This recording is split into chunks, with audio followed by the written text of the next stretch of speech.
Greetings, loyal minions, beautiful humans. Welcome to the Sci Show.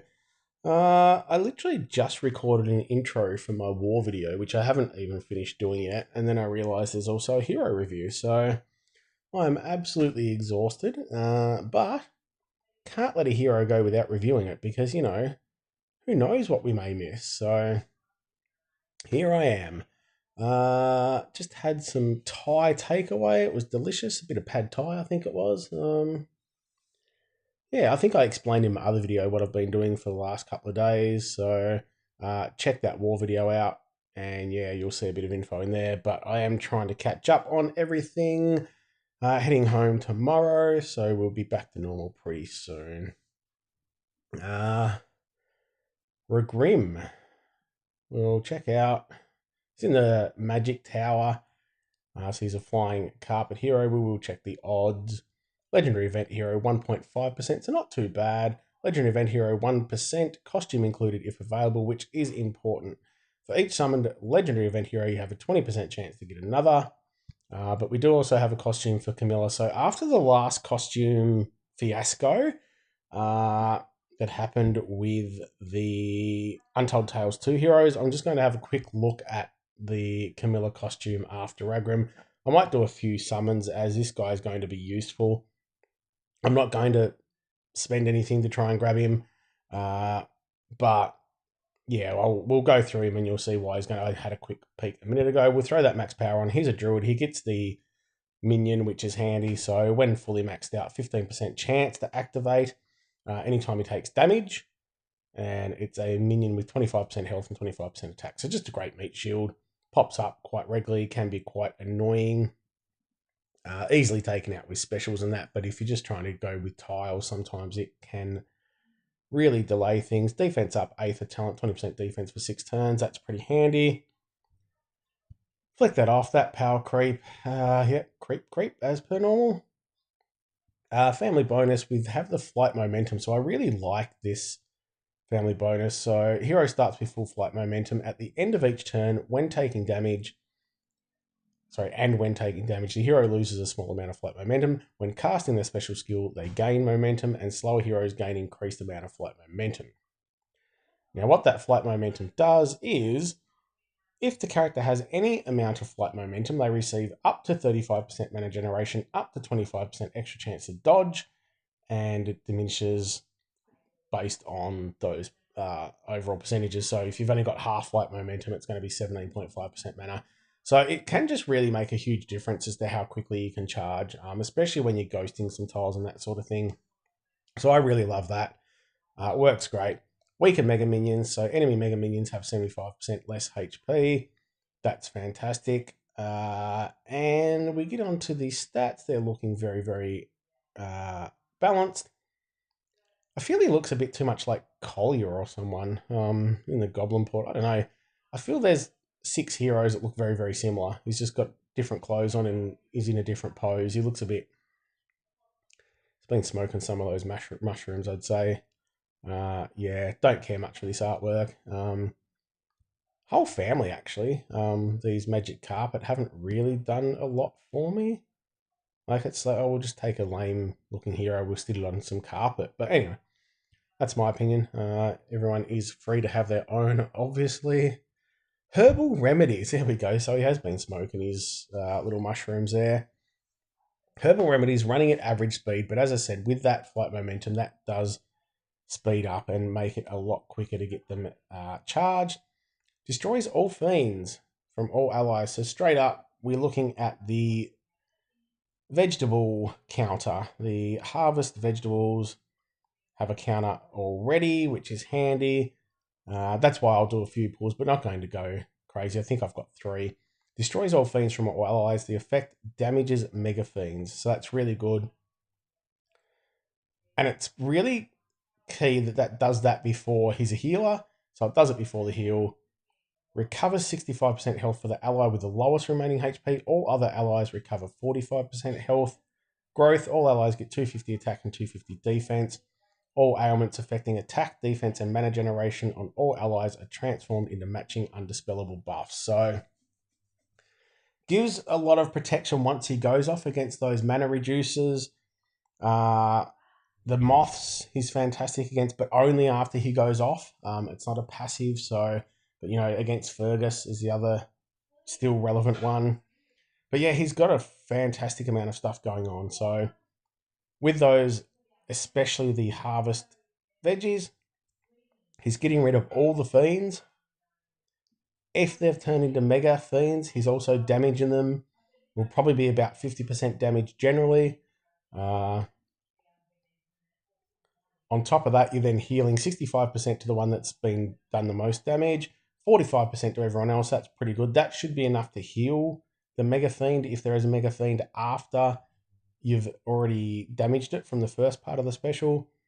Then that heal should clear it off. So you're basically clearing everything. You're then also getting growth. So on top of that, you're giving them extra defense on top of healing them. Extra attack, great for Titans if you don't have a growth hero. Uh, yeah, great for Mythic Titans, obviously, in different teams. You can get more growth. And then turns all the ailments. So he's also handy against, again, once he fires against those moths and other similar heroes. So, all in all, absolutely great healer. Perfect for the current meta. I don't mind this strategy. Again, we've discussed different business plans from Small Giant and the way they do things, but I don't mind this. You've had the heroes now for a few months, maybe a month. I don't know. Time flies, but the veggies have been out. They've had their time now. Not everyone's going to get this hero, so your vegetables are still going to be great, but this hero does counter those vegetables, so it makes it easier to go against them. And yeah, I'm sure people in the top alliance will be grabbing him. Don't think he's doing enough to go in at tank. He does give the growth though, but there are a lot that will remove that. Yeah, he may go okay at tank, but I don't think he'll become a meta tank. He's not doing anything at all to sort of hurt, but as with that flight momentum, he's going to be a little bit quicker on defense. He stops all those ailments. But I think on defense, he's not hurting you enough that you can, you'll be able to take enough different counters to work him out, I would think. But could be a chance again, depending on the level you play.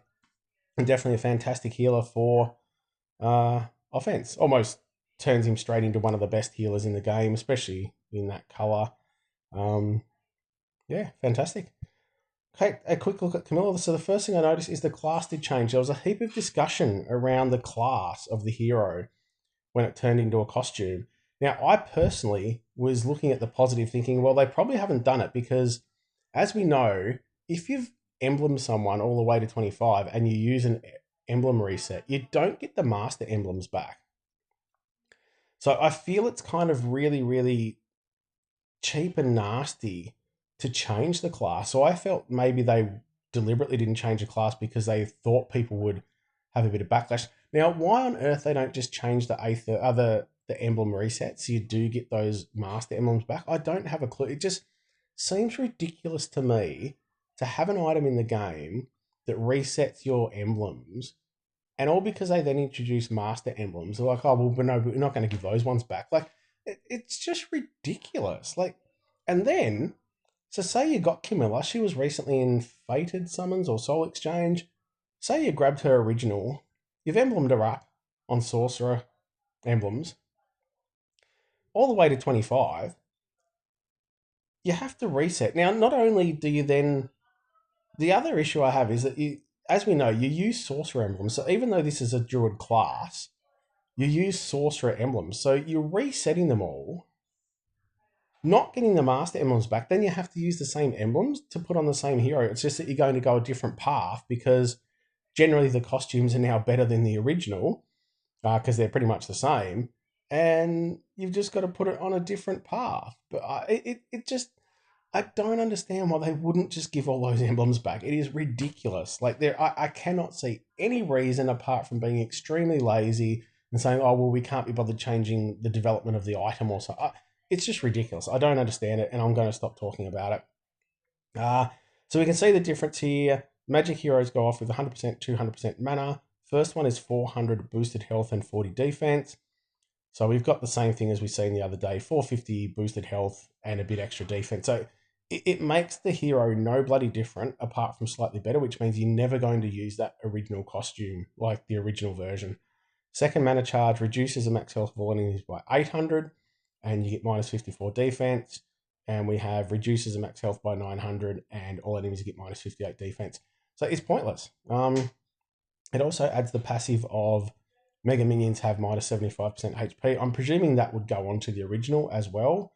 Once you get the hero, it just doesn't show up here, but when you get the hero or max it, it will generally show up. So I believe that will be the way this works because that's how it works with others.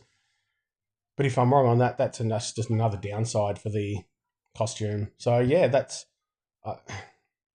I personally want this to stay the same because I don't want to be re-embleming just because they decide the hero's weak. I think it's ridiculous to have to re-emblem, but they need to make the hero different because then there's no reason. Like, you have absolutely zero reason if you pull this costume to use the original version. There's no scenario where the original version is better than the costume. So that's what, yeah. I obviously this would have already been done before the feedback was received on the Untold Tales 2 costume. So hopefully, yeah, this will be the last of this sort of stuff we see where the costume's literally just exactly the same as the original, and we add on a few extra things. The costume bonus is huge, as we see. 51% for attack, defense, health, 1% for the mana. That is monstrous. Yeah. So there we go. There's Camilla on top of Ragrim. If you do any summons, I wish you the best of luck. Let's do 3. I have a good feeling. I don't think... Oh, Dawa. I can't go wrong now. I've got a Dawa. There we go. Just a quick few summons. If you are doing any summons, I wish you the best of luck. Hope you get the hero you want. As always, if you enjoy what I'm doing, remember to check out my other work. You may enjoy it as well. Subscribe if you can be bothered. Give your kitty a scratch for me.